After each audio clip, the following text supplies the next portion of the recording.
Hello my dear friends, this is your friend Dark Fox 3.0 and we are back with a new fanfic.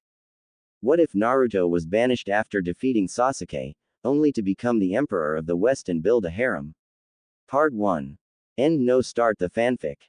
Autumn had settled into the lands of the elemental nations, and yellow and red leaves were falling down within the Senju compounds, having dried out of life. And the only one to watch as they were falling was one of the few occupants of the estate and officially the last of Senju clan alive, Tsunade Senju, former 5th Hokage, or a former active Hokage as she was also known now, who sat outside, a sad and solemn look upon her face, a teacup at her side, and a photo in her hand, a photo of better times, one of the last happy times for her.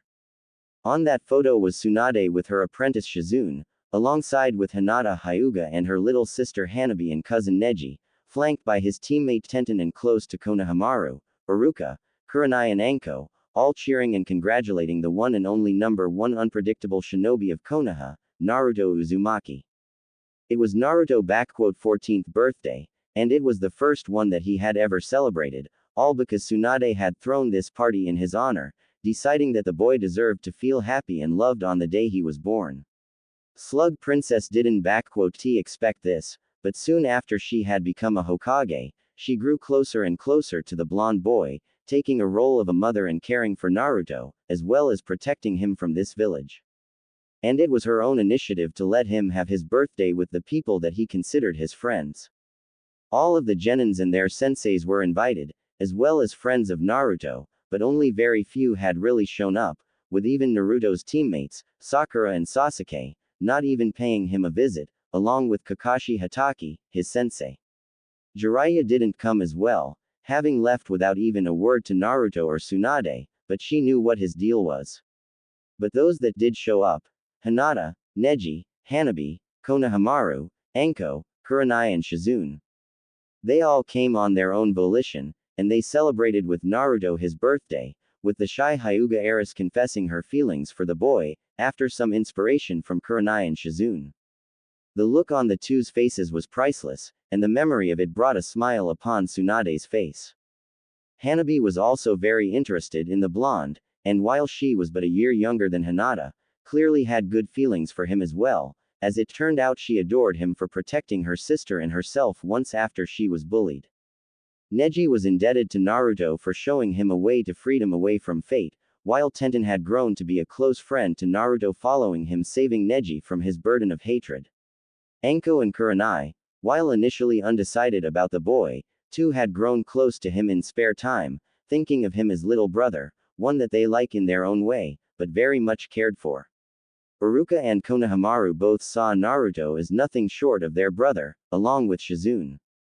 It was truly a great day for Naruto, who had even let down his mask of happiness and showed his tormented, broken and vulnerable self, as he cried out of happiness for this genuine act of kindness.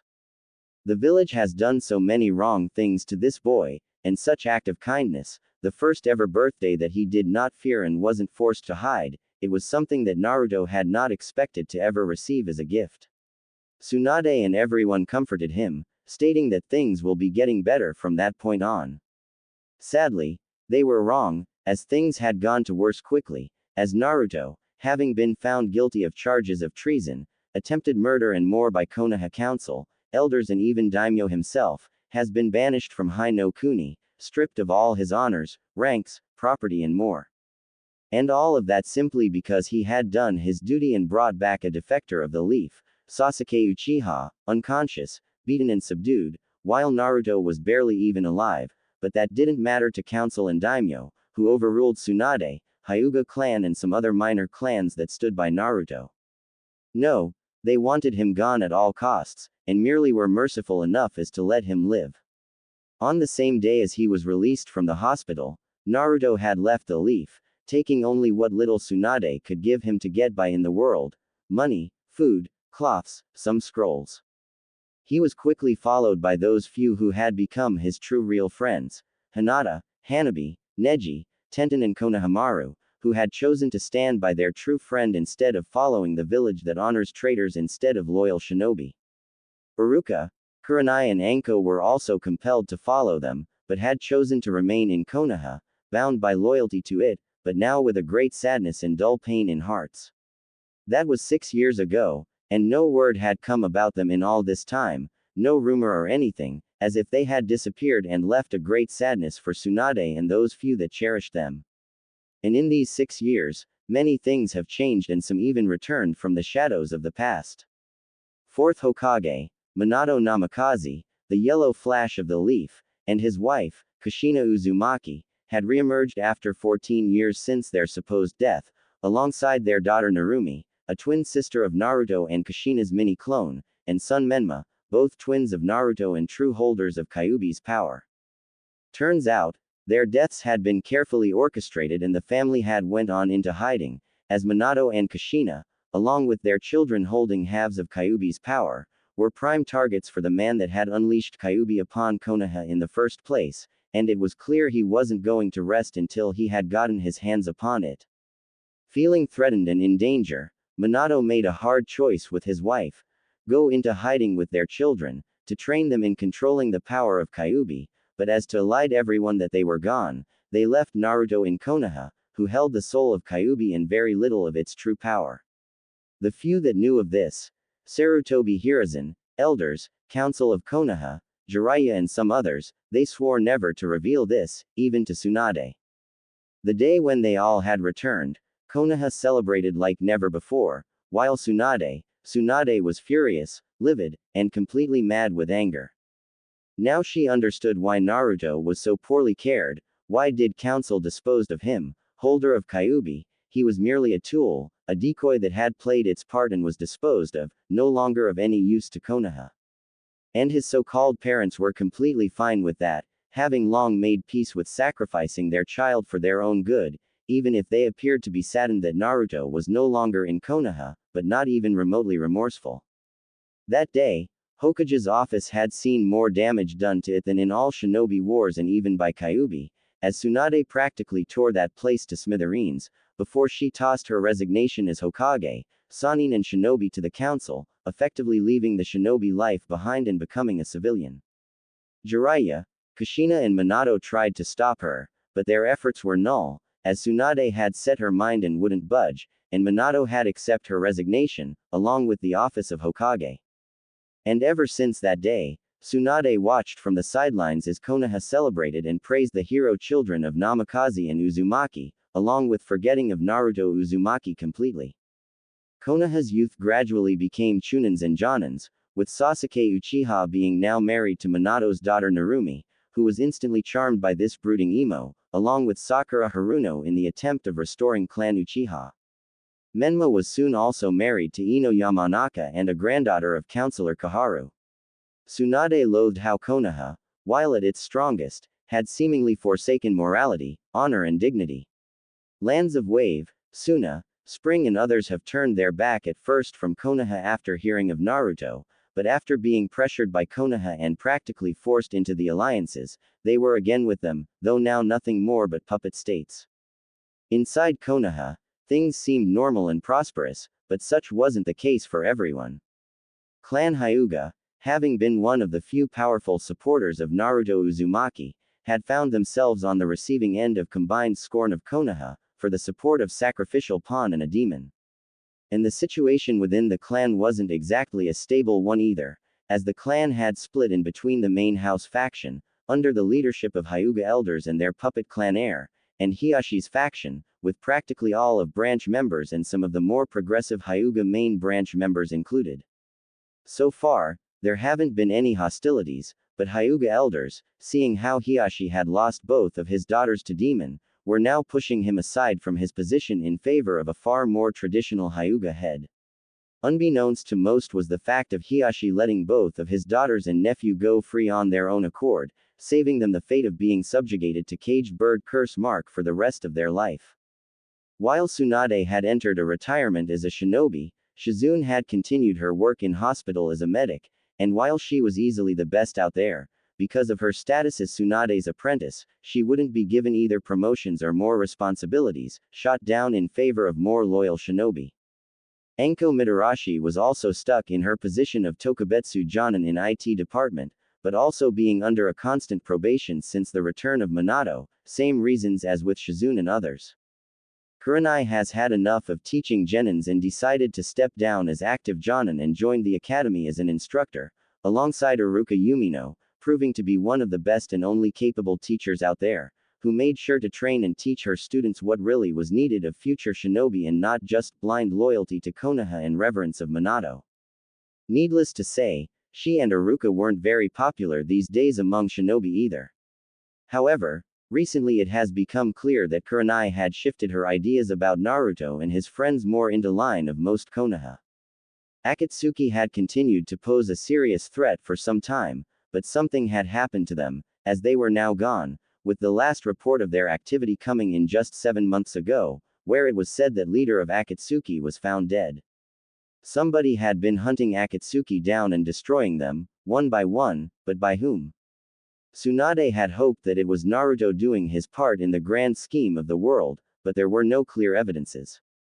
The only thing that was clear is that Akatsuki, once one of the most threatening forces in the world, was now gone, and Konoha was at its strongest with the most beloved and powerful Hokage in their history. And Tsunade was one of the few people that still clung to all that Konoha had forgotten, and loathed how ruthless, aggressive and dishonorable this place has become. Tsunade took a sip of her tea, when she heard her apprentice come out of the house and speak to her. Lady Tsunade, there is a man outside. He asks for an audience with you and insists upon it. Shizune said to Tsunade, who simply looked at her with a bored expression and spoke up. Send him off and tell him that I am not in the mood. I don't care if he is even a Hokage or whatever. Tsunade had grown quite spiteful of visits over the years, considering that most of them were those of Kushina, her children and other people that had betrayed Naruto and what True Leaf had stood for.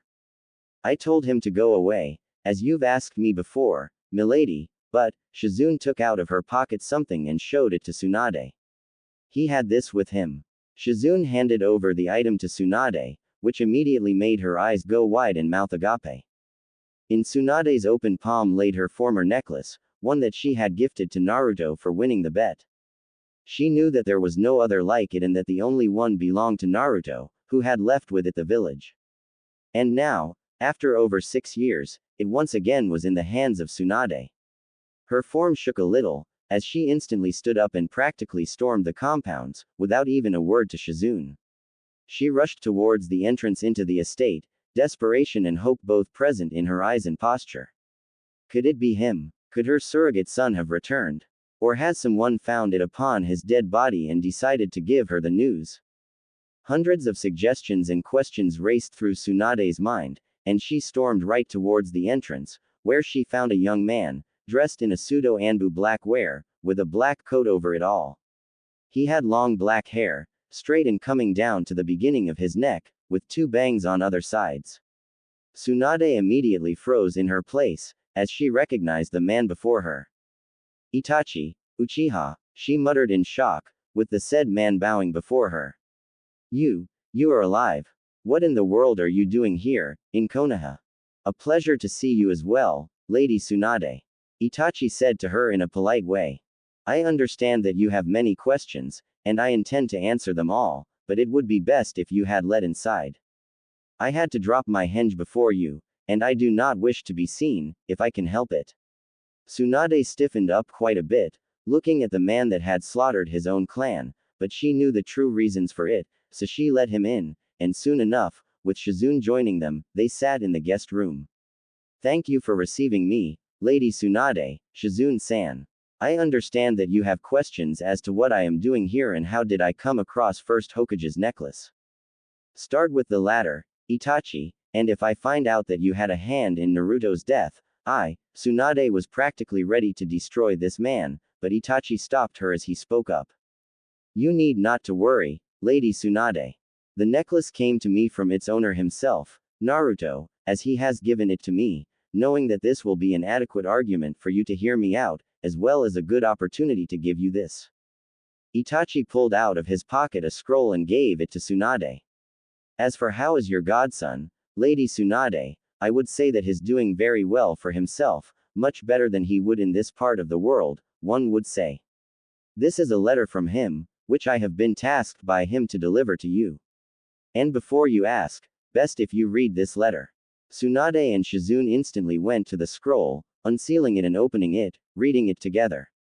For good 10 minutes as Tsunade and Shizune had read this letter, the more and more their amazement, relief and shock grew, as the contents of that letter had revealed to them just where their beloved blonde and his company were, what they had been up to and why he has decided to reach out them now. Tsunade was in a state of shock as she discovered where her surrogate son was and who he was now, as well as just how much he has changed. It was clear to hear that he was no longer the same little blonde, but a completely different person.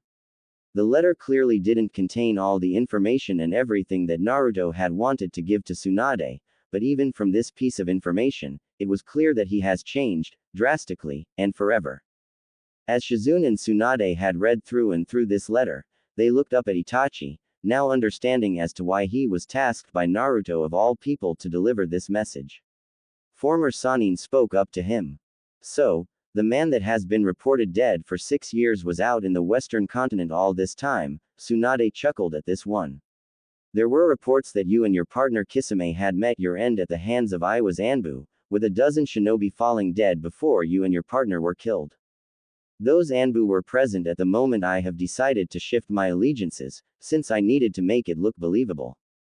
Itachi simply stated mysteriously. My time with the Akatsuki was up and I could see that any longer would only be to my detriment, and considering how Konoha has dealt with my clan and how Sasuke has turned out, I decided to follow along with your godson to the west, where he and others decided to start anew, completely.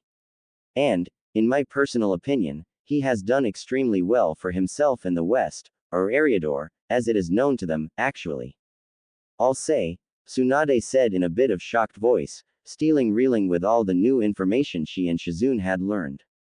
All this time, all these years, I had thought that he was somewhere out there, alive.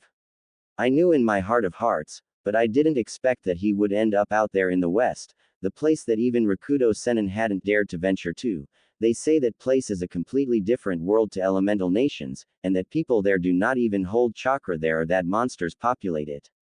Many of stories are exaggerated to the point of absurdity, while many others hold only bits of truth. But a complete truth, the truth of that place is that Eriador is at least 7 times the size of this continent, and that it is populated by many, many peoples, and not just humans. That piqued the interest of Tsunade and Shizune when Itachi spoke of it. I once thought that world was still a very much unexplored place, but when I and others had gotten there, I understood just how right I truly was. Eriador is the land that is as alien and foreign from elemental nations as it was once hostile and violent. I am sure that you remember that the age of Sengoku had ended not even a century ago and how devastating it was. Yes, it had ravaged lands and countries in its wake, hundreds of clans battling each other just to see who is stronger. Tsunade had stated. And this Eriador is no different. Was, until a year ago that is. Itachi simply said to Tsunade, who nodded to him. Only the scale was much, much greater and numbers were not in hundreds, but coming close to hundreds of thousands at times, with whole nations, kingdoms, even races battling each other, for over 700 years, after the First Empire broke apart. When we first arrived there, it seemed like better would be to simply return, but Naruto, he truly is the most unpredictable man on the face of the world. Instead of fleeing, he stayed and did something that nobody had done before him. He united that land, founding what is now known as Second Numenor Empire there, with himself as its emperor and lord protector of races populating it. But, with the size of that continent and possible numbers of shinobi, how in the world could Naruto do all of it? Shizune simply couldn't understand it, with Itachi smiling a little to her. Shizune-san, did I say that there were shinobi out there? Itachi said to her, with Shizune looking shocked, along with Tsunade. In that land, the only shinobi that you could find there, are that had long fled there from our continent, or those that now serve Emperor as his secret, shadow defenders. There are no samurai either, not like ours. Things are completely and utterly different out in Eriador, and as for how Naruto has managed to do it all, he merely did what he always did best: rally the people, inspire and give them hope for better, show them that there is a better way of life. He casted aside such things as nationality, race, kingdom or nation, introducing a simple, yet powerful and mighty concept, a rally call for all, one Eriador. One Numenor, one nation for all, equal and just. I can assure, it had taken a great deal of persuasion, trials and tribulations, but with each battle fought and won, king, count, tyrant and more slain and surrendered, with each new ally, those words became the echoing soul of new empire. An empire, to which the emperor now wishes to welcome you, Lady Tsunade and Shizune-san, as well as a few others, those that have given him hope for the better tomorrow. Tsunade and Shizune looked shocked at Itachi, who merely smiled to them. He is well aware of what has been going on in this part of the world, and he offers you too, as well as Anko Mitarashi, Uruka Yumino, Hiyashi Hyuga, along with his clansmen a place within the empire, as well as completing whatever conditions you may have for the living in there. As you may understand, being the sovereign of an empire as vast as his, he is capable of quite much. Tsunade and Shizune exchanged the looks, thinking about it all for a few minutes and trying to decide whether they would be willing to venture out into this unknown or not. They both knew that here in Konoha, there wasn't much that held them here, as they were now, as well as those three outcasts in this glorious Konoha, one that had sacrificed its morals and honor for power and wealth. A place that honored traitors and cowards over heroes, truly, the Konoha that Tsunade and Shizune once knew is dead and out there in Eriador. Maybe. Tell me, what are Naruto's overall objectives with this continent and Konoha, Itachi? Tsunade asked of him, with Itachi simply answering to her.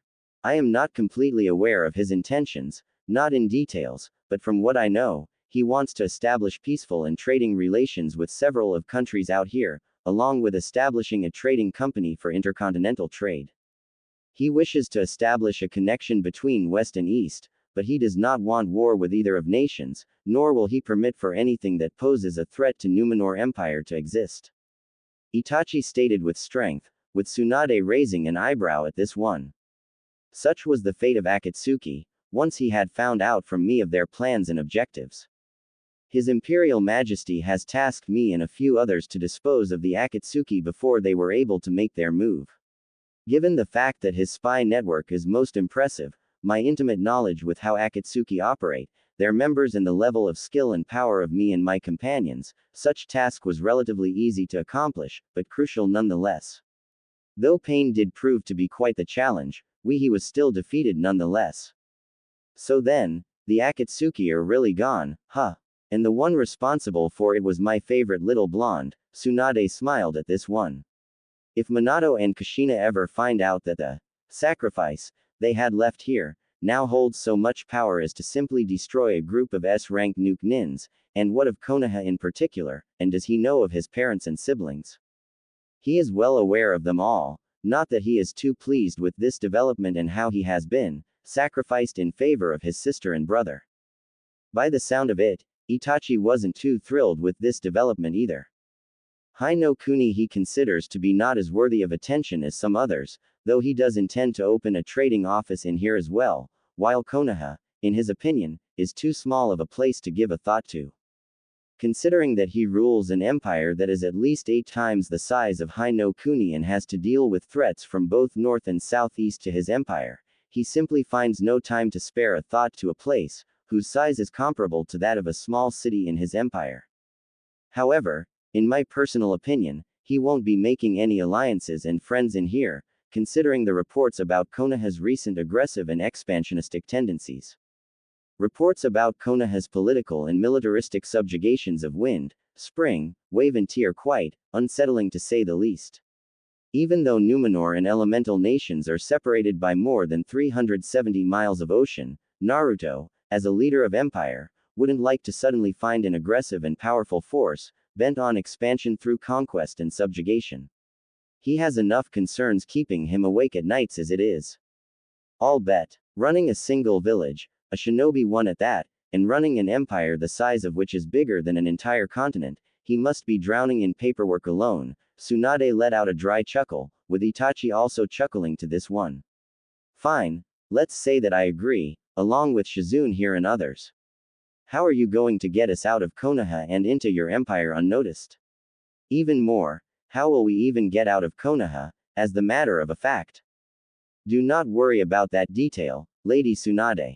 As I have said earlier, Eriador is worlds different from elemental nations. And out there, people have found quite the ways of transportation, one of which would put Yondaime's Harishan to the test and shame even. Now, what would be your answer? My clones have already reported to me that the others are at an agreement, which leaves only you out. Tsunade and Shizune look surprised at this one, but they've figured that Itachi would be one to get things done in quick and orderly fashion. Lady Tsunade, I think that we should go. There isn't much left for us to do here, and even council and civilians themselves have shown to us all that we aren't exactly welcome anymore here. Maybe, with Naruto in the West, Shizune thought that she would need to convince her teacher, but Tsunade was already there with her. Count me in, Uchiha. Tsunade agreed. Now, how are we getting out of here? Later. That evening. What do you mean banished?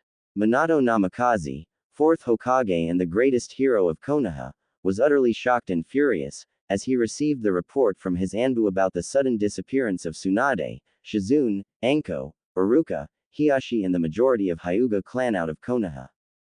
It was easily the most unbelievable thing that could have happened, since there were absolutely no evidences, leads or anything for that matter to indicate that they had left the village. Aside from the lack of their belongings in their respective houses, raging members of main Hyuga branch and their colleagues, nothing indicated that those people had left Konoha in any way. It was as if they all had just gathered in one place, according to several witnesses, and then they were gone, completely and without any trace. Minato, being an expert in Fuinjutsu and one of the only users of Harishan, thought that there was some form of space-time ninjutsu involved, but there were no ninjutsu that could teleport people of such quantity over any distance and not alert the barrier corp of Konoha, and here. Council is not going to like this, but still, considering that all of them have been outcasts in Konoha, for their views on state of business in Konoha and outside, maybe it was even for the best. Less of those that opposed Minato's views on Konoha and its expansion, and he didn't even have to weed out the possible political opposition. Clan Hyuga had suffered a serious blow, being now only at its 12th of power, but this was also to Minato's favor, as it would seriously limit otherwise powerful and influential clan, and even allow him to gain a much greater control over it. Although, he still couldn't think of what could have been the reason for those particular people to disappear, aside from the fact that they were outcasts and all of them were still openly talking and remembering Naruto, the son that he and Kushina had sacrificed for the benefit of Konoha and their family. Maybe it was the latter, but perhaps he was overthinking it too much, as it was clear the boy was dead and other defectors with him as well gone. He and Kushina were saddened at the fact that they couldn't ever see him ever again, but, from what they had learned from council and clan heads, he wasn't much of a sight to behold, nor was he even worthy of his name or name of his mother. Overall, his loss wasn't as significant as one would think, and it was, essentially, his destiny, designed by him and Kushina, to be sacrificed in favor of his siblings with power of Kyuubi. So, in that regard, Naruto has done his duty and was no longer needed, and with his disappearance, this meant an unneeded loose end cut. Minato drew his breath, as he thought about this whole situation again and spoke up to his Anbu. Triple the security around Konoha, alert all of our outposts and checkpoints, as well as alert all our teams out there. Send out search teams outside and check their houses again, find anything on where they could have gone out. Anbu Black Ops nodded and disappeared instantly, with Minato letting out a sigh. Well, color me impressed. Jiraiya snorted, drawing the attention of Minato. Every single person that just wouldn't let go of Naruto and be objecting to the policy of Konoha is gone. You sure you hadn't a hand in it, kid? You know as well as I do that I had nothing to do with this, sensei, but still, to be able to get out of our village like that, simply vanish in such large quantity from Senju compounds, is something that not even Harishan wouldn't be able to accomplish. Have you found anything there? Minato asked of him, with Jiraiya shaking his head at this one. Nope, not a single clue or anything.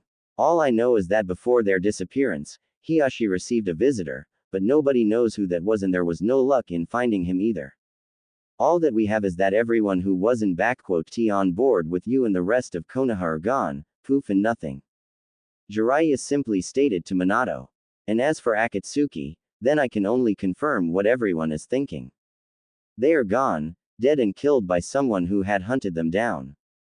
Some of my sources pointed out that some men and women were searching for them, but nothing too surprising here, considering that pretty much everyone hated them for one reason or another. If anything, it would seem that threats to both Narumi and Menma are gone, as well as other Jinchuriki. And it doesn't seem to be the work of any other hidden villages. I'll keep an eye out if something comes up, but other than that, I would say that Konoha is in the best position ever. Yes, it seems that way.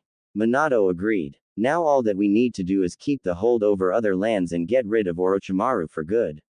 By the way, how are things with Kiri? Any progress? Not much has changed there, kid, but it does seem like rebels are going to win for sure. Jiraiya stated to Minato, who nodded to him. Perhaps, now's the best time to expand the will of fire upon the Mizu no Kuni. Maybe, thought it would be best to first consult Daimyo and inform him of this window of opportunity. Plus give him time to select a proper candidate for the position of Mizu Daimyo. Minato chuckled a little, standing up and looking out at Konoha from the window. Looks like the prophecy is sure to come true soon enough. Eternal peace under Konoha's rule, with Menma's and Narumi's children to live in there and rule it. Yeah, kid, it sure is going to come sooner than later. Well, I'll be off now. Time to see what nice material I can get in hot springs. And with that, Jiraiya had disappeared from the office, leaving Minato to his own thoughts. First, second and third Hokage, I hope that you are watching over me and Konoha right now. Soon enough, the will of fire will become dominant in the elemental nations, and once all that had defied it have embraced it, nothing will stop the shinobi from truly taking over the control and command of a unified land. A single nation under a single cage, without any daimyo to pull the strings, a true peace. Minato smiled to this thought, the thought of a world where shinobi were truly in power, with will of fire connecting them all together. It will be a glorious sight to behold once it came to fruition. 4 years later. The Sea Rider. Southern shores of Second Numenor Empire. 4 years have passed since the day when all of Minato's opposition has vanished from Konoha and elemental nations, and these 4 years have seen the rise in power of Konoha, but also a sudden unification of old enemies of theirs. With Hai no Kuni's intervention in Kiri's civil war and into internal affairs of Mizu, a new, pro-Konoha government, Mizukage daimyo were placed there, ensuring a new ally and subjugation of otherwise unstable region. Another step towards the grand peace has been made, but after that, the other nations have recognized the threat that Hai no Kuni and Konoha now posed. This has prompted Iwa and Kumo to unite again in the alliance, with many of the smaller nations coming together with them, with Stone, Rain and several others openly integrating themselves into the bigger nations for protection. With wind and water being effectively puppets of fire, daimyos of earth and lightning understood the threat and allied themselves, along with Odo no Kuni and Odogakure, still led by Orochimaru, who was now a lesser evil and threat, when opposed to aggressive and powerful Konoha and its fourth Hokage. It was clear to everyone that a new great shinobi war wasn't far away, and it could risk becoming the biggest one yet, with tens of thousands dying this time, possibly even hundreds of thousands. And everyone was preparing for it, but nobody was ready to throw the first punch. And as if the stroke of fate itself, a great famine had hit the elemental nations, sweeping through the countries and leaving entire nations without food and starving, lasting for 2 years. Especially badly were hit the countries of Northern Alliance, the union between Odo, Kumo and Iwa, with famine, plagues and illnesses taking the lives of over 1/6 of populations in each country, including invaluable shinobi forces. This would have been a perfect time for Konoha to strike, but they also had succumbed to its effects, with great casualties among populace and shinobi. Suno was especially badly hit, with 1/4 of its population dying and Land of Wind practically becoming desolate and filled with corpses of dead. Kiri and Mizu were hit lesser than most, but because of Konoha confiscating the resources and food from there, casualties were still extremely high from food shortages and lack of resources. Konoha may have not declared war, but it took many resources from nations that needed it to sustain itself, leading it to suffer less than others combined. This had only intensified the hatred for Konoha in all of elemental nations, as Hai no Kuni now was starting to become a major global threat to peace. Somewhere in the middle of a great famine, out of nowhere, across all of elemental nations, a new trading company emerged, which had quickly monopolized trading business through the sea and across nations. The Phoenix Trading Company, a company with hundreds of ships loaded with goods, resources and more from none other than the elusive, mysterious and even mythical Western continent, and an empire that now dominated there, the Second Numenor Empire. The revelation, that out in the West, lies a nation so powerful and mighty, that it has called itself an empire, has shook the elemental nations to the core. A completely new, unknown and yet extremely powerful player in global scheme of things, it has completely changed the balance of the world. From what traders and officials of Phoenix Company told daimyos and Cage, the empire had no interest in invading and attacking their lands, instead opting to opening trading, economic and diplomatic relations, with nations welcome to send their envoys and diplomats to establish official relations with empire.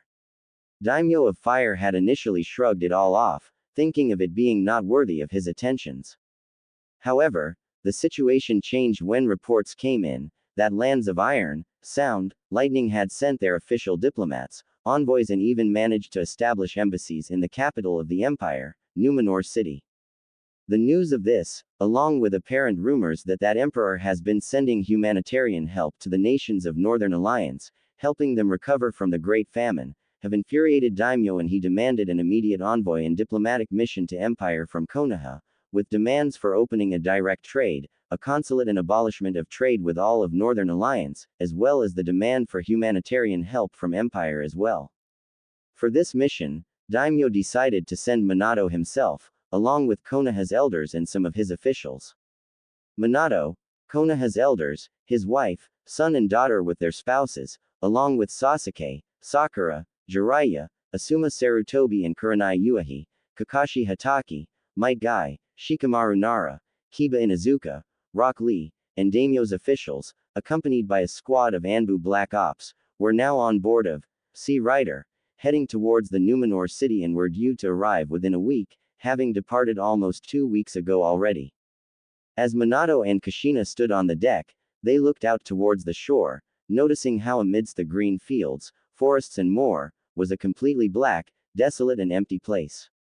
And out there in the middle, ruins of what seemed to be a small city or big fortress stood still black and smoking. A distinct smell of fire, ashes, blood and death was sensed even here, unnerving the couple, when the captain came up and spoke to them. Ah, you sense it too.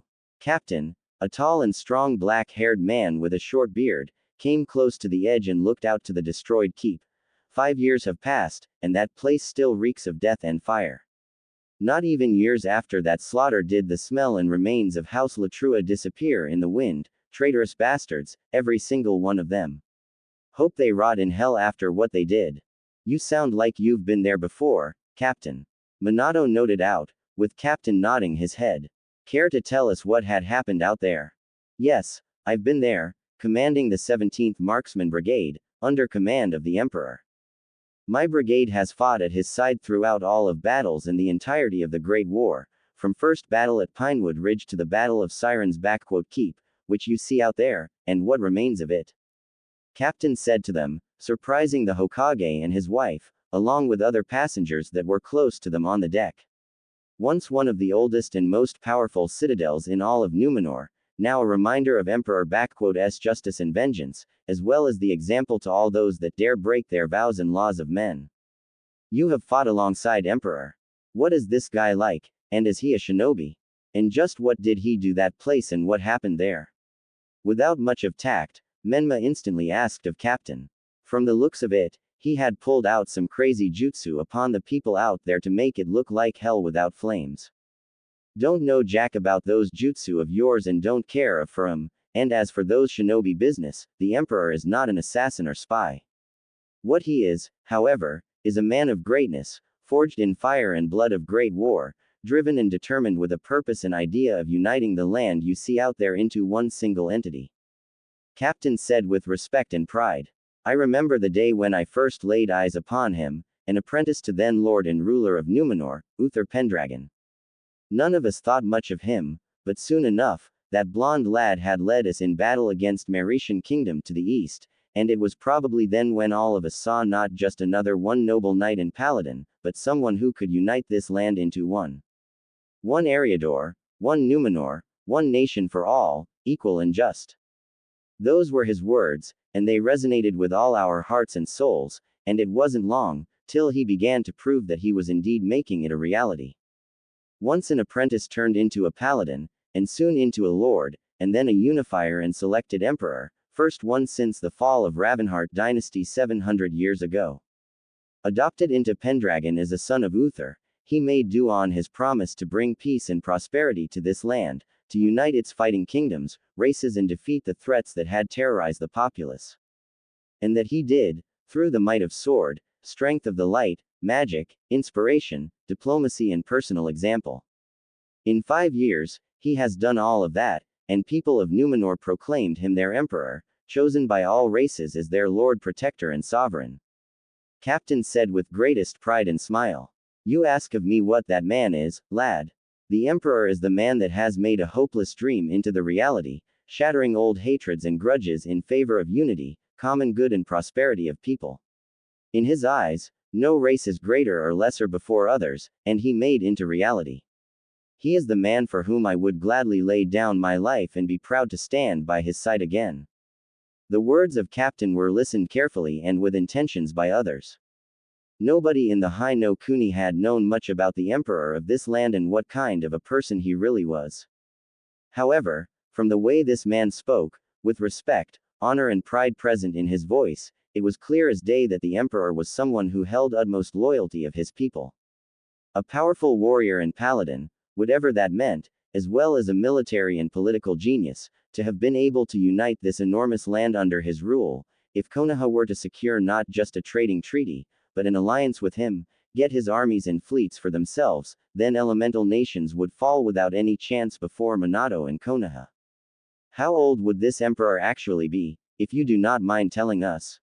Koharu asked of him. From what we heard, he is pretty young, younger than our daimyo and Hokage. And what had actually happened there? The emperor is around 25 years old by now, and even though he is young, he is a bloody great man. Captain looked towards the ruins of a keep again. And as for Siren's Keep, House of Latrua was one of the few remaining independent houses to join the empire, and they had sent a message that they are willing to accept an envoy and emperor's official diplomat to sign the Treaty of Unity. When the envoy had arrived, with them was one of emperor's most trusted persons. His first consort and wife, a kind, gentle and good woman.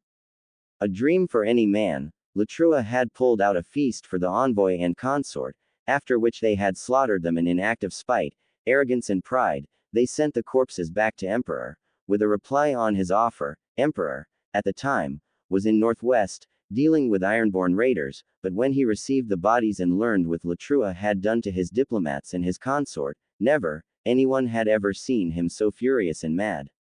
A fury that eclipsed even the anger of dragons. Captain recalled the moment. Within a fortnight, he marched to the Siren-S keep, bringing with him the full might and armies of the empire, over 300,000 men, women, warriors, paladins, knights, mages, even dragons. All of that might against some 30,000 peasant soldiers and 4,000 knights. The emperor offered the peasants to lay down their arms and knights to surrender, which they all did, but to Latrua he offered no surrender or capitulation. They had violated sacred laws of hospitality, honor and had killed his wife and consort. He gave us all a simple, yet clear order: destroy them. And that we did. Wait, you mean that your emperor commands literal dragons? Like those flying giant green snakes and everything? You've got to be shitting us here, old man. Kiba exclaimed, with Captain and his crew glaring at him. I mean, come on, dragons are just fantasy stories, nothing more. Plus, magic, whatever knights and paladins, you obviously just making it up. After all, shinobi and samurai win battles and wars, not some fantastic beasts and imaginary heroes. Lad, let me ask you a question here. Am I from your continent, and are in there? Captain asked of him, with Kiba shaking his head. Right, we ain't there, and here, in Eriador, things a hell of a different from your east. You folks may have your shinobi and samurai all over the place, with that chakra and whatever, but our people here. We also got whatever that chakra, but we also have magic, power of light, elemental powers, power of nature and primordial, or arcane power. Aside from humans, we've got here also high and night elves, orcs and dwarves, among other minor races, and we most certainly have dragons, beings of pure magical power and might that could destroy countries in their wake. And our empress, may light protect her, is a bloody dragon, the black dragon queen of black flight, Semiramis.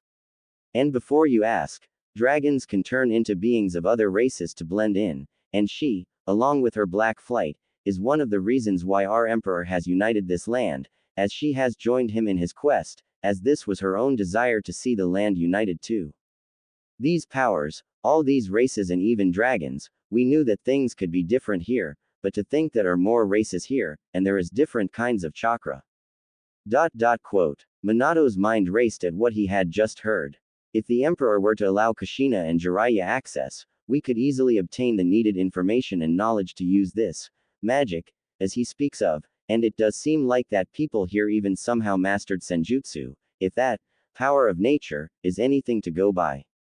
And in return to this, maybe we could offer him our knowledge of chakra and perhaps a political marriage, since Captain has mentioned that Emperor has multiple consorts.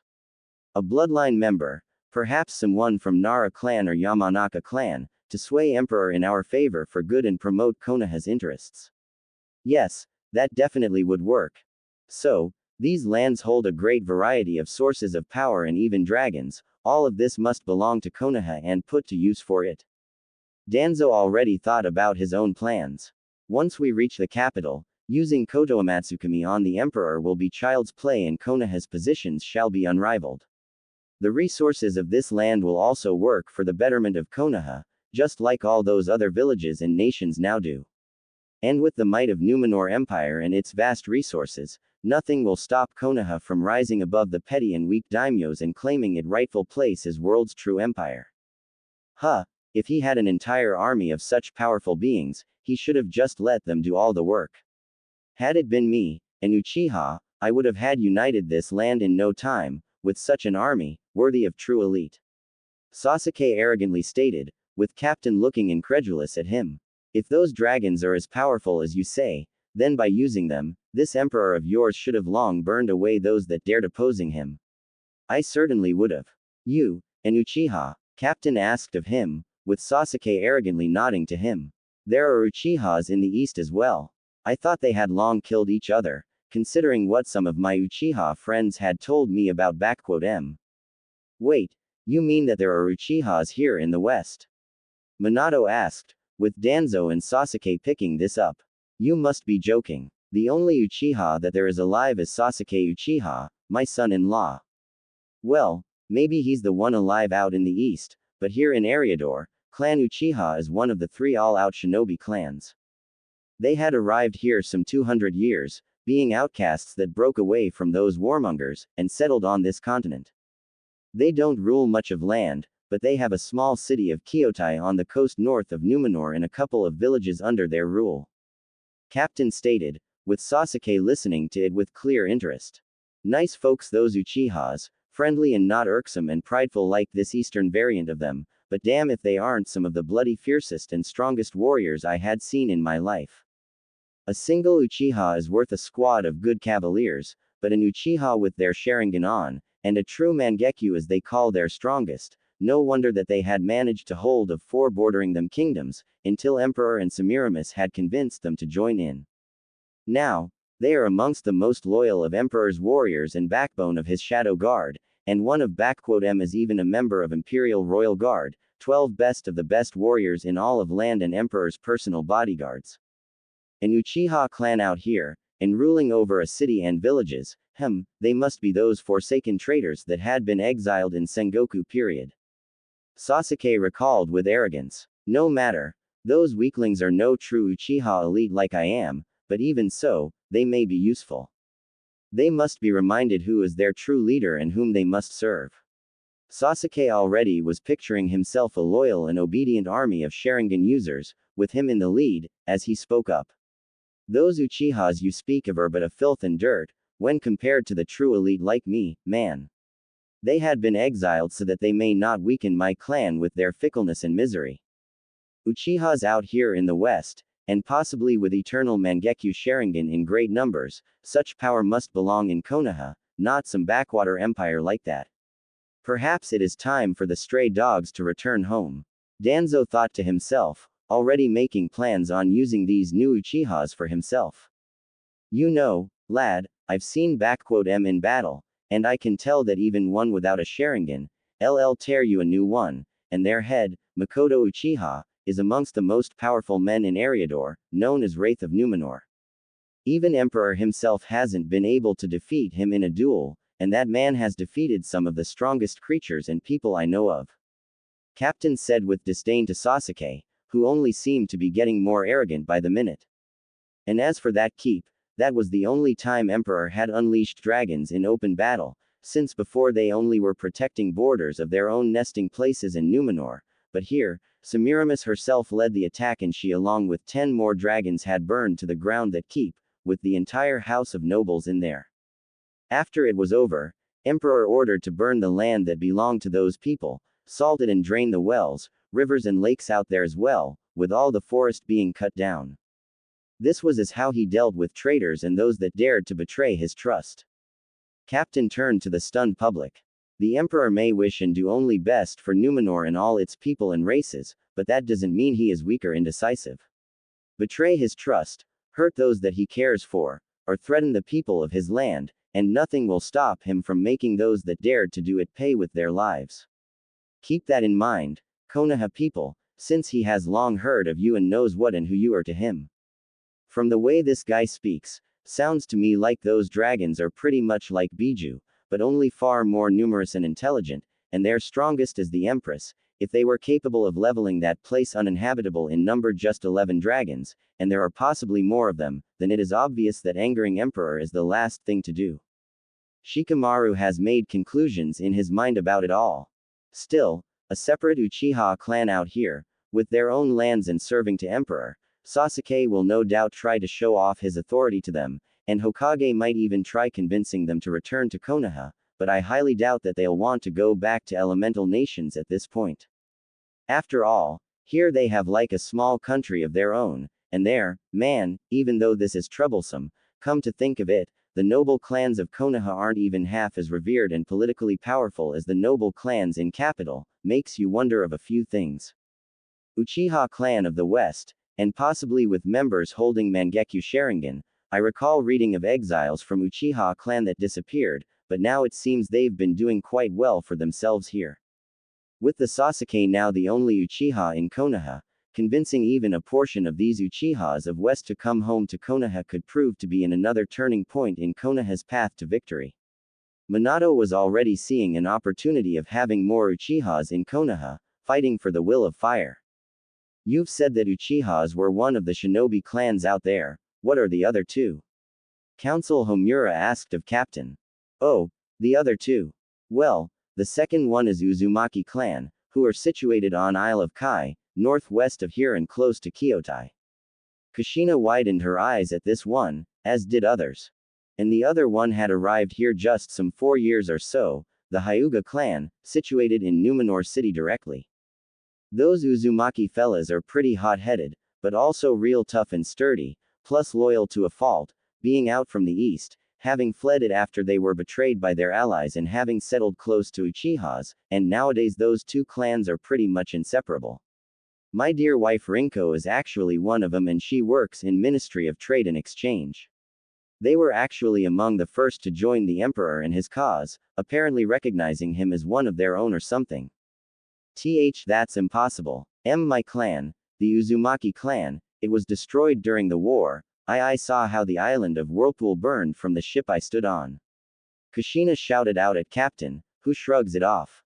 Rinko did tell me that lots of her clan mates died during the attack on her original home, but about half of clan made it out here and settled in close to Uchihas. Captain simply states to Kushina and others. You can ask the head of Uzumaki clan and a wife to Makoto Uchiha, Kaoru Uzumaki about it all. She is also in Numenor, representing it there. Kushina stiffened up when she heard that name. Kaoru, my little sister. Kushina was in shock at hearing this name. Who knows, maybe. All I know is that Uzumaki and Uchiha clans were among the first to sign up and join the Emperor, and I'm damn proud of having fought side by side with them lot. Captain said with respect towards them. And as for those Hyuga clan, the Uzumaki clan is out here, and the Hyuga clan too. Exclamation mark quote. Minato was in shock mentally. Those Hyugas, could they be the ones that had disappeared from Konoha 4 years ago? If so, would that mean that Emperor had a hand in their arrival here? But if so, what would he gain from them, and why and how would he be able to do it, being thousands of miles away from Konoha?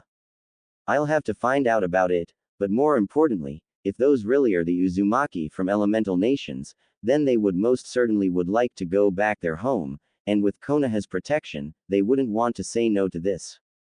Plus, they weren't here as long as Uchihas, so not much of roots have taken place here, and there ought to be those that remember Kushina as the heiress to clan, and she could effectively take control.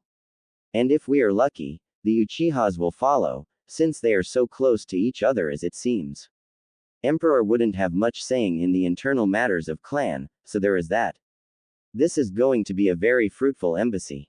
The Hyuga clan is a clan of Konoha, and those must be the deserters and traitors that fled it years ago. Koharu spat at the mention of them. The Emperor will need to give those traitors back to Konoha, so that we may punish them, or else I might just throw you lot out in the ocean for sharks and nagas to feed upon. Captain was deadly serious, as he and his crewmates were all loyal to their sovereign, surprising Konoha delegates. The Emperor T bound to you, Konoha people, and as sure as hell ain't obligated to do anything, and if I hear even a word of threat towards I am and his family, you can bet you will be out of my ship in no time. Trust me, I and my men here, we all served and fought alongside him, and we will fight and protect him even in peace. In confirmation to the captain's words, people rallied closer to him, standing near him and in clear readiness to execute his order to throw these people off their ship. Of course, we understand, and apologies for our rashness. We are just surprised that one of Konoha's clans would end up all the way in here. That is all. Minato had tried to defuse the situation, with Captain simply answering it. Don't know much, but rumor has it that those Hyuga clan weren't very much welcomed in your lands, so Emperor offered them and a few other people place in here. The council and Hokage were surprised to hear of it. From what I know, Clan Hyuga have been more or less integrating into police force of Numenor, but most of them some that are into trade, farming and diplomacy, with their heiress, Lady Hanabi Pendragon, being Emperor's consort and head of foreign affairs and diplomatic relations. Ah, if only Lady Hinata could vase seen her sister now, when the name of Hanabi came up, and then one of Hinata, everyone's eyes went wide and shocked, for it meant that they, and possibly Naruto could have survived here. Hanabi Hyuga is alive, and she's even a consort to Emperor. Wait, what was it about her sister Hinata just now? Did she like those other friends of the fox demon die out here, or did they make here all? Sakura asked of Captain, who glared at the Pinkett. You better watch your mouth, girlie, Captain simply said to her. The fox demon and his friends, as you call 'em, are nothing short of legends and heroes of our empire. Each and every one of 'em have made sure to bring order and stability upon this land, standing as Emperor's closest allies and friends, and all but one had lived through it all. Lady Hanabi Pendragon, Emperor's consort and diplomat, voice of peace and reason in matters of politics, and one who had brought in night elves through negotiations and peaceful integration. She is Emperor's voice, and nobles, elves, even orcs respect her wisdom and shrewd mind on things.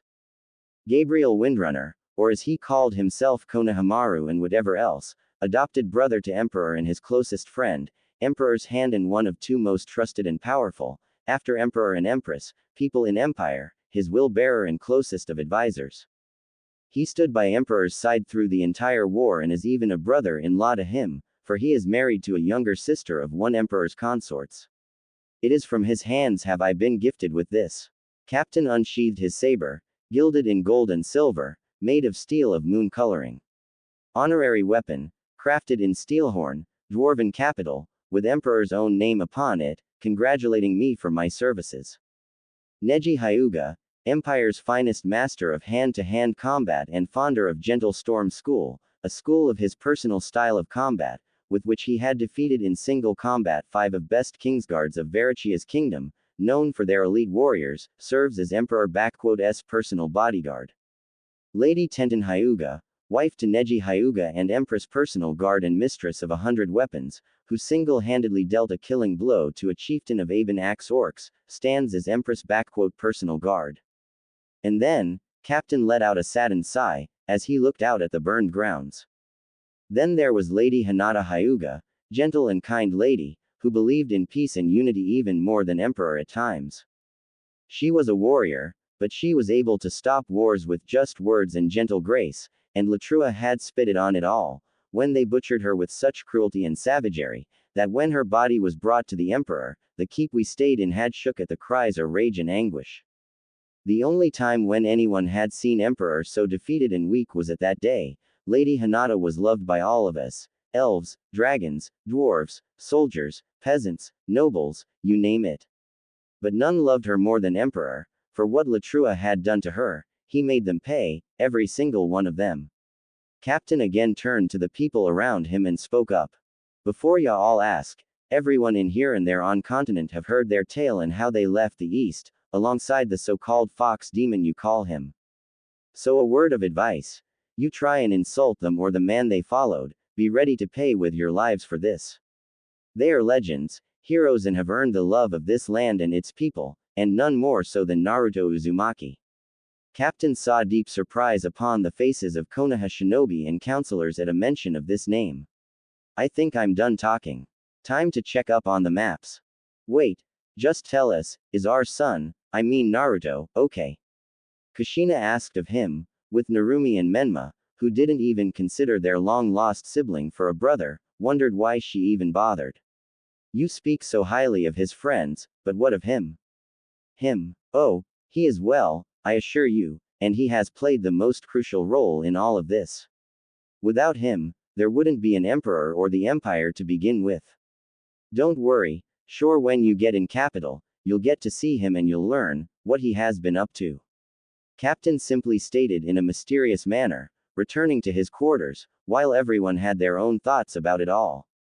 Naruto is still alive, and it appears like he is Emperor's most trusted man, alongside Hiruzen's grandson, or however he calls himself.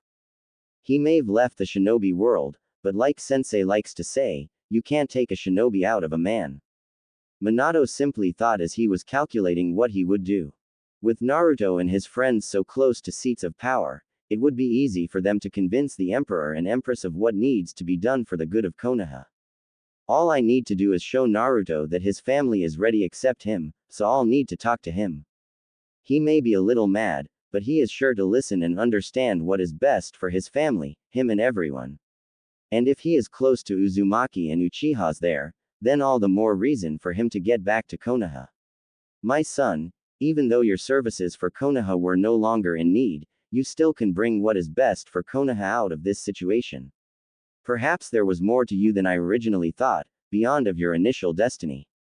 Naruto, Kaoru, my clan, my family is still alive and is out here, in the west. Kushina thought to herself. All this time they were here, on foreign land and away from their true home. Don't worry, my son, sister, once I'm there, I'll beat that emperor to a pulp, but I will get you and our clan back home, Databane. So the Dobi is still alive and is close to that weakling of an emperor. Figures that losers will stick together. But all this talk about Uchiha is here in the west and the empress. She must be very powerful for a dragon, and to command my clan into battle.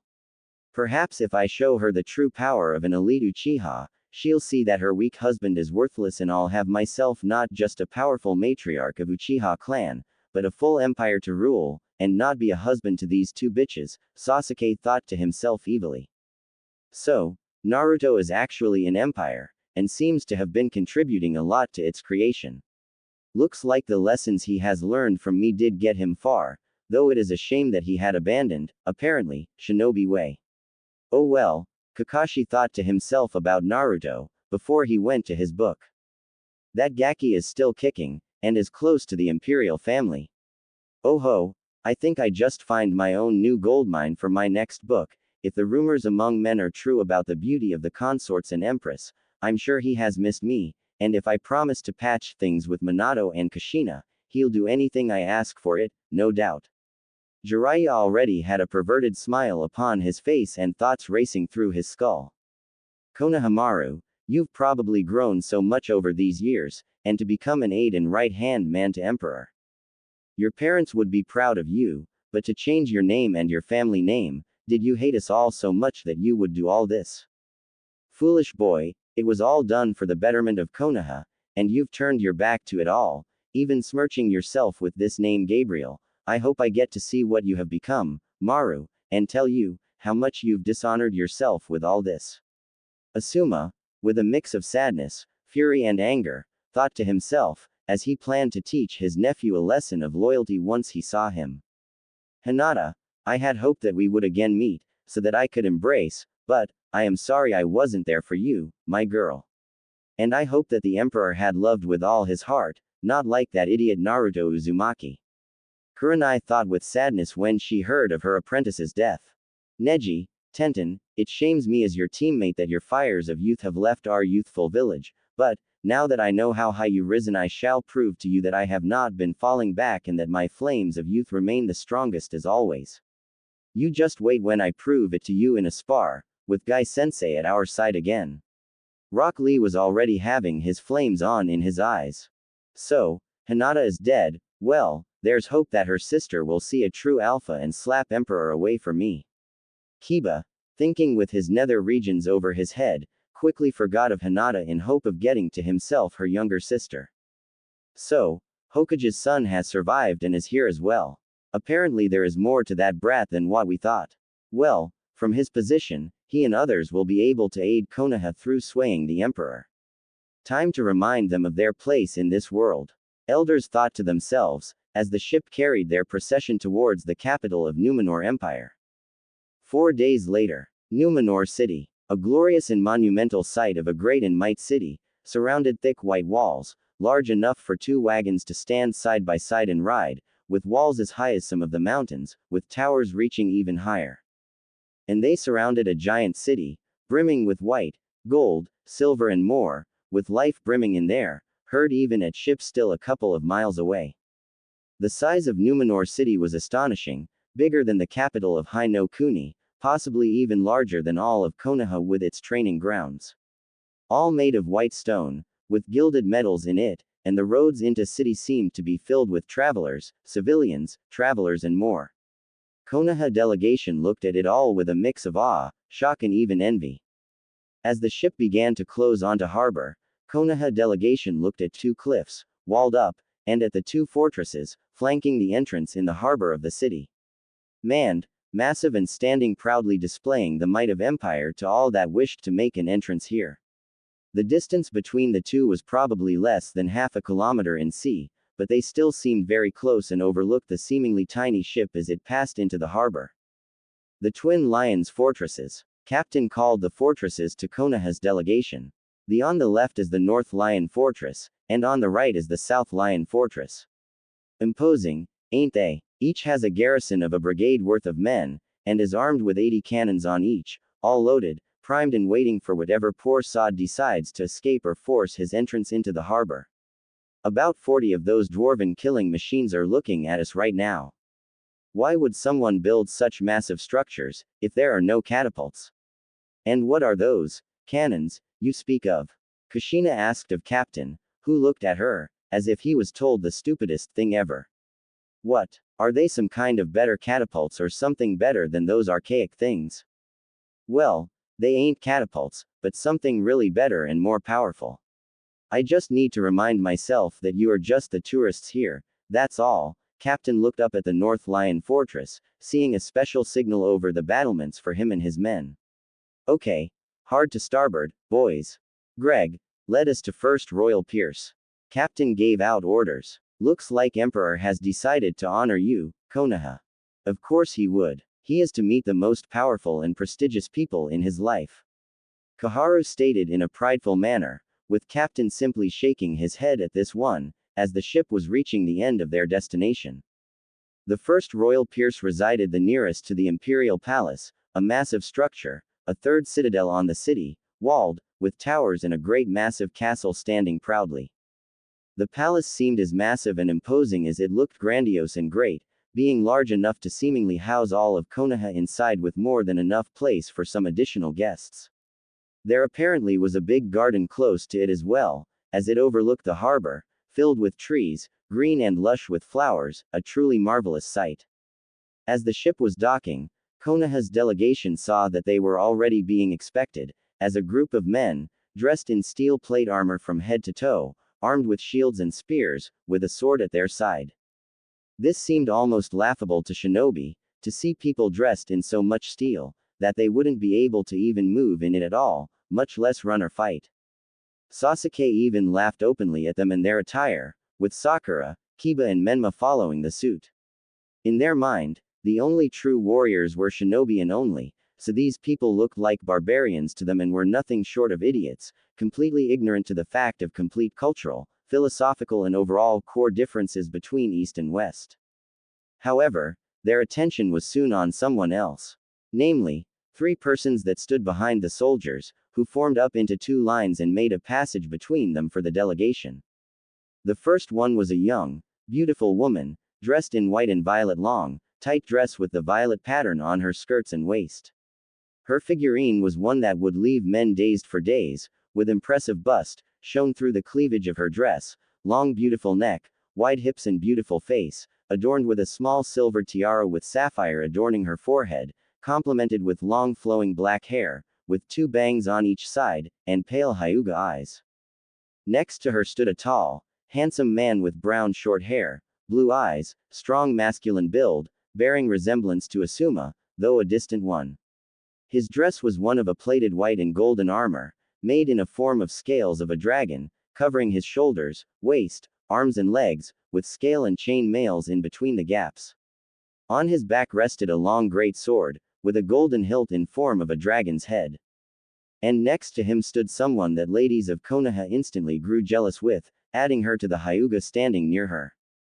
It was a young, very beautiful woman, with grace and unparalleled attractiveness.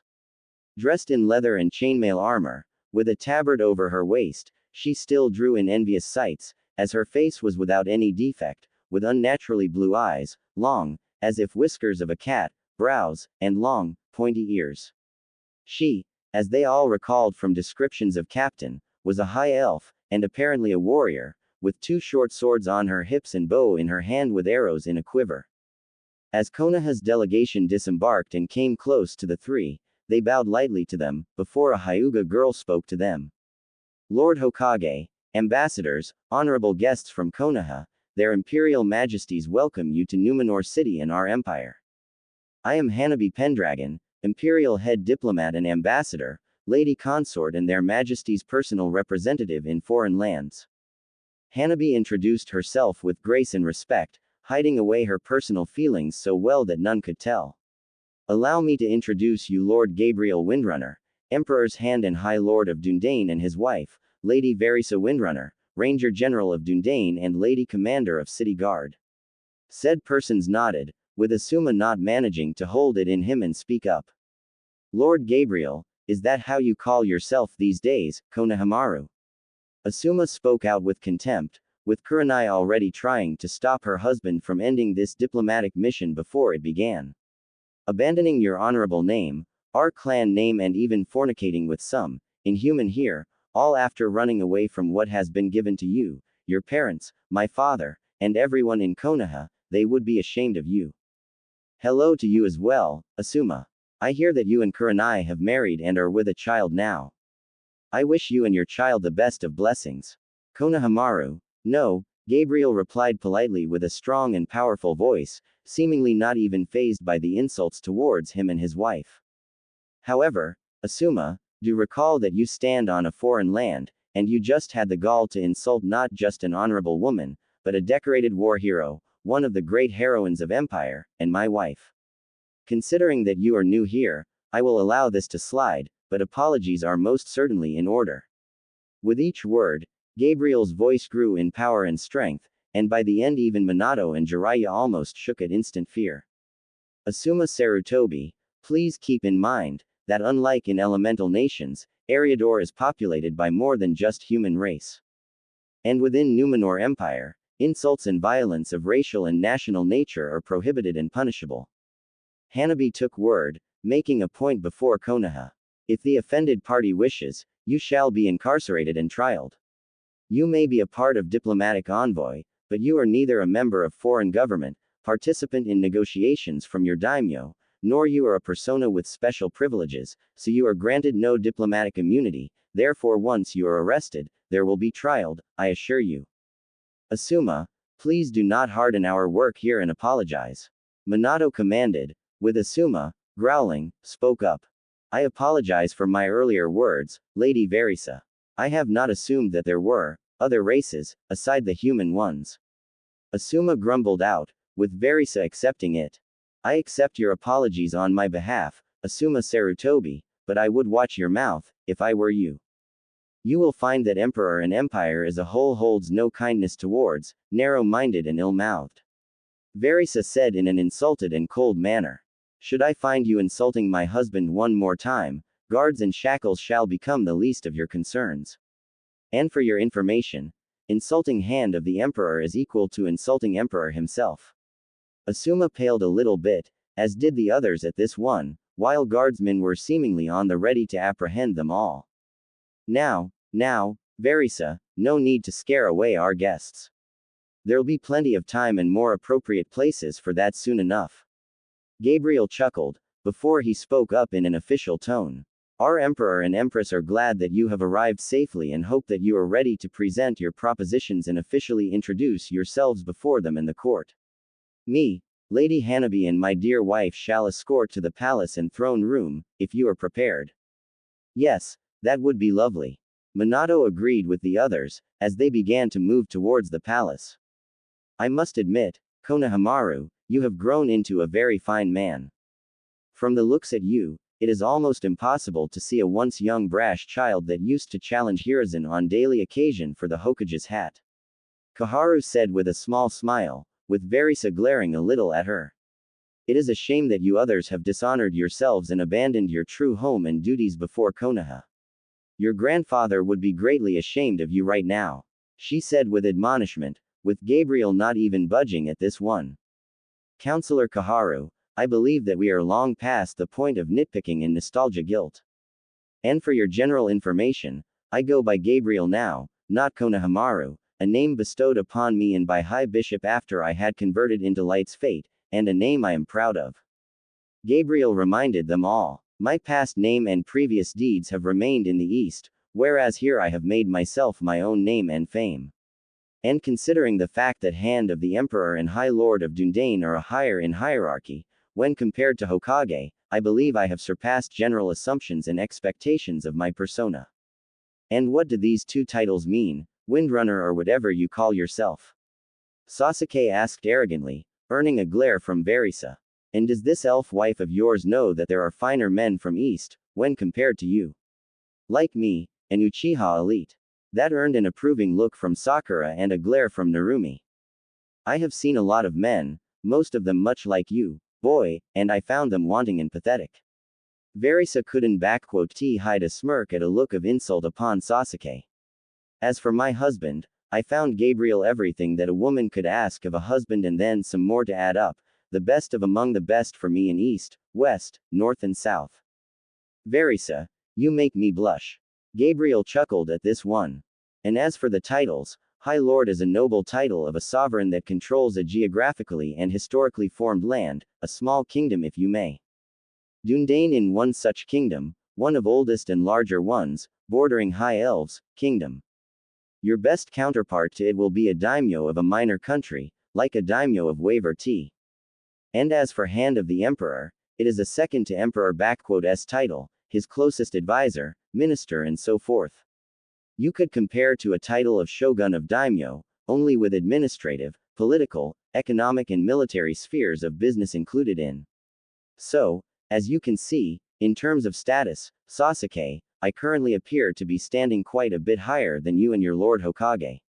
Lady Hanabi here also is in a similar position as I am, though her holdings and title differ from mine. Hey, Hanabi, so I've heard about your big sis's death. A real shame, if you ask me, she was a rare beauty. Kiba decided to try his chance with Hanabi now, completely forgetting of tact and etiquette.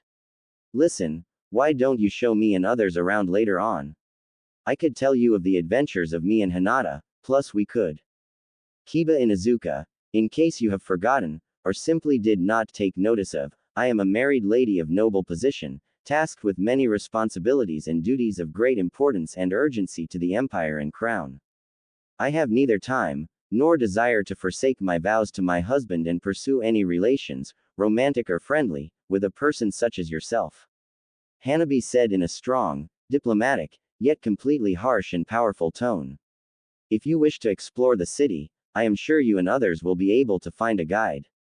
And as for my sister and her death, address her name in my presence without respect next time, and you will find yourself in not so comfortable position and place, alongside your dog. Oh, come on Hana-chan, I was just trying to be friends with you and Kiba, shut your mouth already. It is enough you have the gall to speak so incorrectly to a lady, but also to be informal and so unofficial with her is an insult to her and you, so better keep quiet. Kurenai shut her former student, with Kiba mumbling something about playing hard to get. Lady Hanabi, what my ill-mannered student meant is that we offer you our condolences and sympathies concerning the fate of your older sister. We heard she was a great woman and what befell her was atrocious and inhumane. I personally sorry for what had happened to her as well. She was like a little sister to me. Kurenai spoke in a diplomatic way, with Hanabi responding. Thank you for your words, Kurenai. My sister always spoke only the best of you as well, and even here, she continued to follow your example, solving matters in less violent and more humane manner, as you've taught her. Hanabi said to Kurenai in a softer way. I am yet to match her in art of diplomacy, but I believe that her spirit is still with us, and protects me and our husband. I always thought that your sister was crushing on that idiot Naruto, practically being in love with him, but not to same extent as I and Sasuke-kun. Sakura said without any tact, getting glared by Verisa, only with far more hatred in it. Did that dumb fool run off for someone better, leaving her for this emperor guy or something? Though, with the way she dressed and how fat she was, only someone who simply pitied her would even hold her hand and. Lord Hokage, if you do not mind, please gag this woman before I send an arrow through her skull for these words. Verisa couldn't take someone insulting either Hinata or Naruto, as she stopped and turned towards Sakura, with Gabriel also looking stressed. I have seen harpies with more compassion, and those creatures are among the foulest I had seen. You say another word about Hinata, Naruto or about their relations, and I'll personally throw you in dungeons, but not before silencing you for life. Wah, do you even know who I am, you pointy-eared? Suddenly Hanabi raised her hand, waved it, as a white-blue glow escaped it, and Sakura suddenly became silenced, unable to say a word or anything, with the entire Konoha's procession shocked at what had happened. Thank you, Hanabi. Another word from her, and this would be the shortest diplomatic mission in history. Verisa thanked her friend, while Jiraiya voiced everyone's question. What was that? Some kind of handless jutsu, or a fuinjutsu, but I didn't feel any chakra flowing here.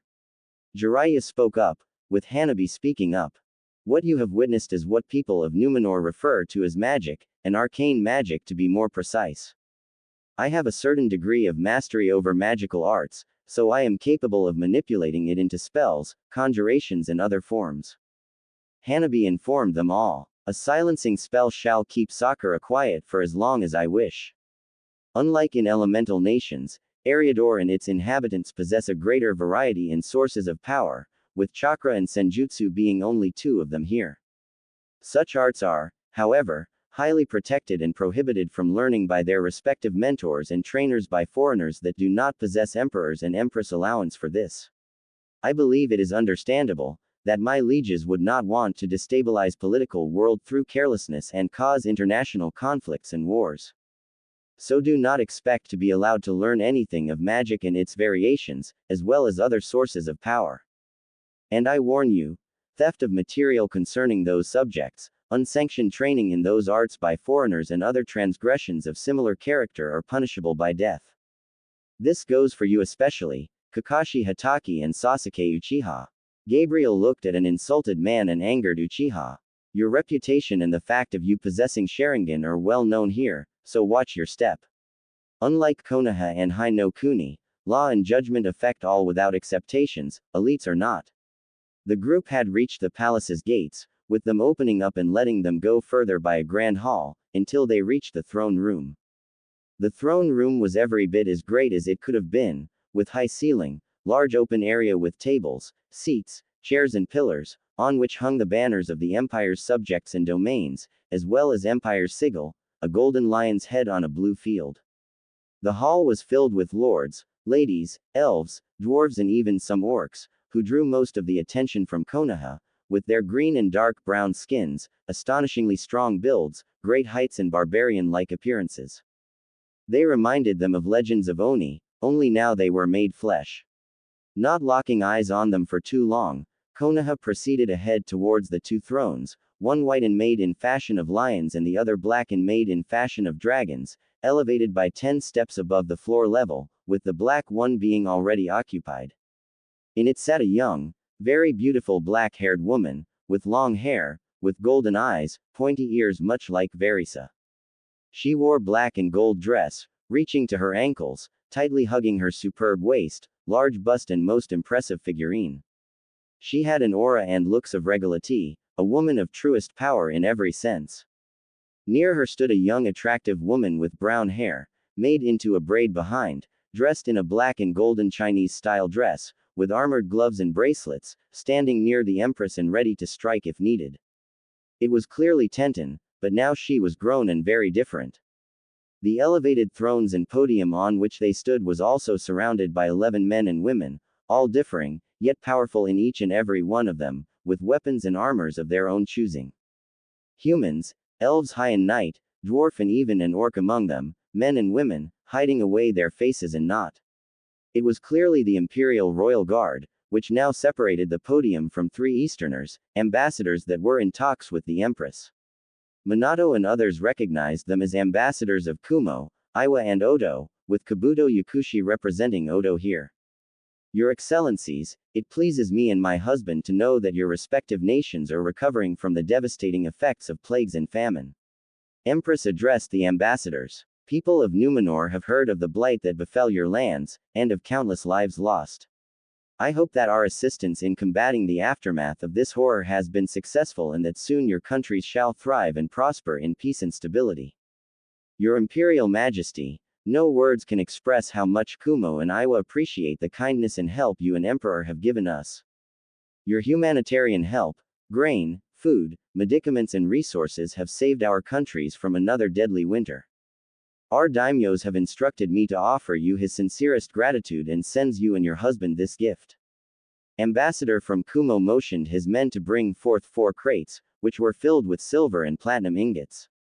Our countries are mountainous and are rich in ores, but poorer in plains and fertile lands, so fields with grain and forests with wood worth more than these ingots of silver and platinum. We offer them as our sign of gratitude and to demonstrate that your kindness and gifts have not been forgotten and exploited for nothing. We thank you for such generous gift and accept it. Empress smiled to them, as her servants took the crates away. My husband and I share a vision, that in peace, we must extend our hand to help out those that have found themselves in despair and show them that no hope is lost. Great and kind words, Your Imperial Majesty. It is a shame that your example is not followed by some other, more aggressive and insensitive countries. Kabuto and other ambassadors already knew that Konoha's delegation was present. My Lord Daimyo and Lord Orochimaru send their gratitude for the help that Numenor has provided in combating famine and plagues. They hope that our gift has reached you safely and without any harm. It has, Ambassador Yakushi, and we thank you for such gift. Though Odo no Kuni is a smaller in size country, your gift shows that it is as dignified and strong as those of greater sizes. I welcome you in our capital, esteemed guests, and hope you will find your stay here comfortable and productive. The ambassadors bowed before the Empress and joined in with the mass of nobility and court, while Konoha's delegation has stepped forward, led by Hanabi, Gabriel and Verisa, who instantly bowed before their Empress. High Lord Gabriel, Lady Hanabi, Lady General Verisa, I see you bring to us the awaited guests from afar. My Empress, allow me to introduce to you the official envoy of Hai no Kuni and its members. Hanabi went on to introduce every single one of them without delay and in orderly fashion, while some of the nobles looked with contempt at Konoha, including ambassadors from other elemental nations, as Hanabi has spoken and ended. Esteemed guests of Hai no Kuni, Lord Hokage and counselors, it is my pleasure and honor to introduce you Her Imperial Majesty, Empress Semiramis, first of her name and title, Queen and aspect of Black Dragonflight, sovereign ruler of Second Numenor Empire, Kingdom of Quel'Thalas, Ashenvale Dominion, Confederacy of Draenor, Steelhorn Kingdom. Lady Protector of Kingdoms Dalaran, Kul Tiras, Gilneas and Westerosi Kingdoms. Milady, if we may. Lady Hanabi, High Lord and Lady Ranger Windrunner, please remain near, for I and my husband will want your counsel on this matter. Semiramis motioned them, as she looked at Minato and others of Hai no Kuni, who bowed to her, save for Menma, Sasuke, Narumi in a show of disrespect, earning glares and insulted cries from the court. I was not aware that you have arrived with other sovereigns, for I cannot think of any other reason why would your fellow companions not follow etiquette, Lord Hokage. Menma, Sasuke, Narumi, bow before her, now. Minato ordered them, and they reluctantly did so before he spoke in an official and diplomatic way. Forgive us, Your Imperial Majesty, they were simply too dazed by your appearance and the aura of power you possess. You have my sincerest apologies, as their father and a father-in-law of Sasuke Uchiha, and as their Hokage. I have heard of Clan Uchiha of the East, and of Sasuke Uchiha in particular from my closest friends and advisors. Empress saw how Sasuke rose up arrogantly, smirking at her, to which Empress simply scoffed at. Apparently, the stories I have heard do bear truth, for it is said that Clan Uchiha of the East has succumbed to just one, having been exterminated for their misdeed and arrogance. You are wrong. My clan was betrayed by my own brother, Itachi Uchiha, whom I shall hunt down and kill in order to avenge my fallen clan, for only an Uchiha can best another one of his blood. Sasuke arrogantly stated, and I have heard, that you harbor within your realm criminals and exiles of my clan, who cowardly left their rightful place and ran away. I demand that you turn them into me, Empress Semiramis, for I am true Uchiha and someone who is far more worthy of both leading them, and your empire with you. Sasuke smirked, as an echoing shocked gasp from ladies was heard, as well as cries of anger and fury from others, but a single raised palm from Semiramis was enough to silence all. I see that you are fond of bad jests, Sasuke Uchiha. I hope that you improve your sense of humor, for if such declaration repeats itself, I shall see to it that your shoulders become lighter, with the removal of your head. Inhabitants of Eriador and Numenor Empire in particular are not fond of foul and bad-tasted jokes, unlike in Hai no Kuni, apparently. Semiramis said in a strong fashion, as Sasuke simply scoffed at it. Now then, Lord Hokage, to what do we owe yours and your entourage's presence? Your Imperial Majesty, as you may they already heard, Land of Fire is currently the strongest elemental nation, with many allies and two major nations as our closest partners. One of Fire Daimyo's official representatives spoken up to her. Our land is vast and plentiful. Our people are rich and prosperous, with our merchants being only rivaled by your Phoenix Trading Company. An official alliance with our nation would most certainly benefit to you and your empire, for it stands as the most powerful country and domain in the East. A country with puppets for allies, warmongers for rulers and thieves for people. Ambassador from Iowa spoke up, drawing attention of Fire delegation and Konoha's shinobi. Your Imperial Majesty, I believe you and your esteemed husband are well aware, that Hai no Kuni and its shinobi hidden village, Konoha, have been putting to the sword and dagger all those that have defied them and dared to break the treaties with them. For that, Konoha simply invaded them, ousting rightful governments and daimyos, all but annexing the lands and assuming control of countries and their peoples. Wind and Water are two such prime examples, with their daimyos being literal family of Fire daimyo, while Suna and Kiri are now simply training camps for pro-Konoha shinobi, and not to mention just how taxing and cruel Konoha treats its allies. Especially Land of Wind, or as some already say in the East, Land of Bones, for it's all but deserted now, with only corpses of starved and killed littering the desert. And now, It seeks to expand throughout our respective lands and exploit its resources. Your Imperial Majesty, I urge you not to give in to their offerings and send them out of here. Perhaps, Ambassador of Iowa would prefer to reconsider his words, for it seems like you are misspelling the truth for lies. Maybe you require a visit back in your homeland, so as to refresh your head, before he is taken out by a foreign illness and homesickness. Danzo spoke up in his usual manner, with Ambassador of Iowa literally fuming with anger. Why you, your Imperial Majesty, this man, no, this war hawk is a known war criminal, monger for power and threat to peace and stability. I plead to you to shackle him up and throw him into the dungeons for what he has committed and is to prevent any further crimes done by him. Ambassador of Iowa asked of the Empress. Ambassador Lao, your opinion on the matter has been heard and will be taken into consideration, but I will not allow your proposal to happen. Semiramis replied to him respectfully, before turning her gaze to the delegation. However, I will not allow guests in my empire to insult and threaten in any manner official representatives of other countries. Danzo Shimura, I believe. Your reputation is also well known in my empire, as well as your infamy of a warmonger. Official ambassador of Fire Daimyo or not, should there be found evidence of your illegal activity within our realm or any further acts such as these, you will answer for them with your life. Semiramis did not wait for his reply, before continuing on. Lord Hokage, counselors, ambassadors of Hai no Kuni, the word surrounding your nation and the statuses of its allies and comrades in arms have long reached our court and the ears of me and my husband. And we are most distressed and concerned with the actions of your shinobi village in particular, with one matter especially being a cause of great worry. I believe you remember the matter concerning one known as Naruto Uzumaki, Lord Hokage, as well as how it was handled.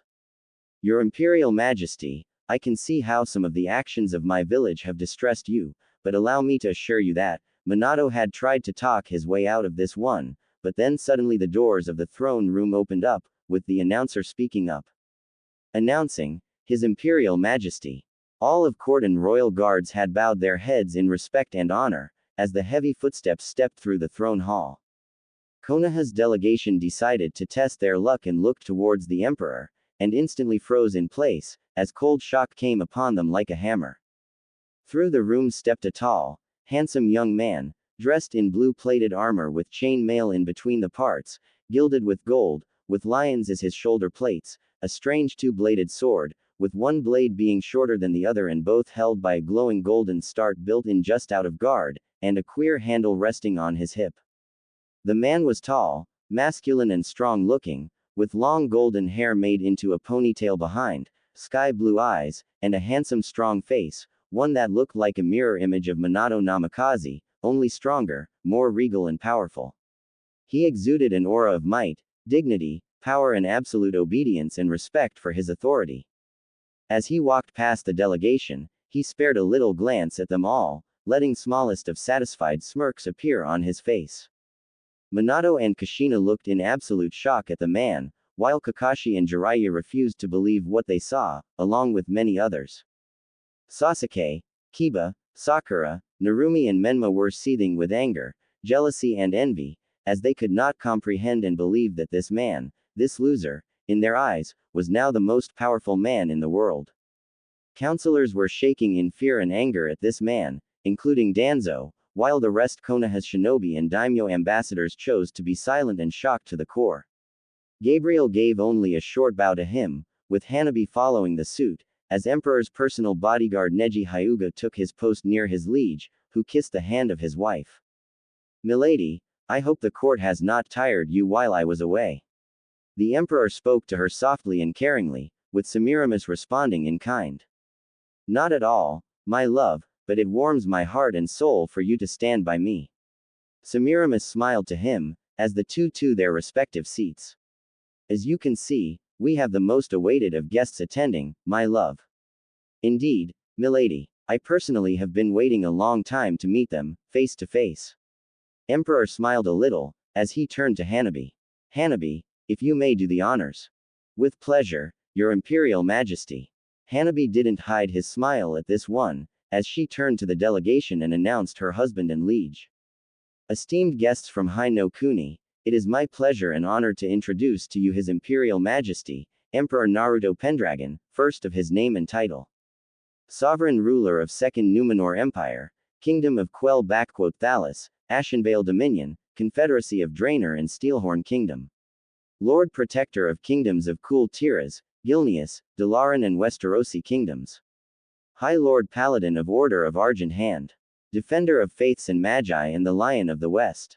Hanabi ended with a smile, as Naruto spoke up. Welcome, Lord Fourth Hokage, and his entourage. Naruto greeted them with a smile on his face, but with dread filling their hearts. It has been a very long time, hasn't it, dear father?